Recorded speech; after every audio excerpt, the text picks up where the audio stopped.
Maligayang araw sa ating lahat at welcome back na naman dito sa aking munting channel. Panibagong araw, panibagong video na naman tayo. Sa araw na ito ay may ituturo ako sa inyo na simpleng gabay at simpleng pamamaraan. At kung baguhan ka sa channel na ito, ay huwag kalimutang mag-subscribe at i-click ang notification bell para lagi kayong updated sa mga bago kong videos na i-upload. Simpleng gayuma at napaka-epektibo.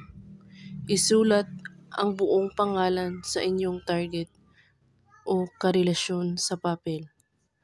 At iikot ang papel na pa-counterclockwise. At muling isulat ang buong pangalan ng target na nakakross sa pangalan ng target.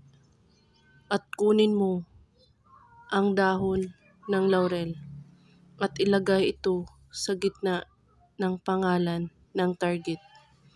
At pagkatapos, hawakan mo ang papel na nasa gitna ang dahon ng laurel at usalin mo ang pangalan ng target ng 7 beses. At iihip ito sa papel ng 7 beses din.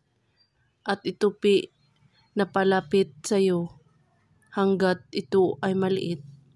At pagkatapos, magsindi ka ng kandila at patakan mo ang papel na inyong tinupi hanggat ito ay mabalot.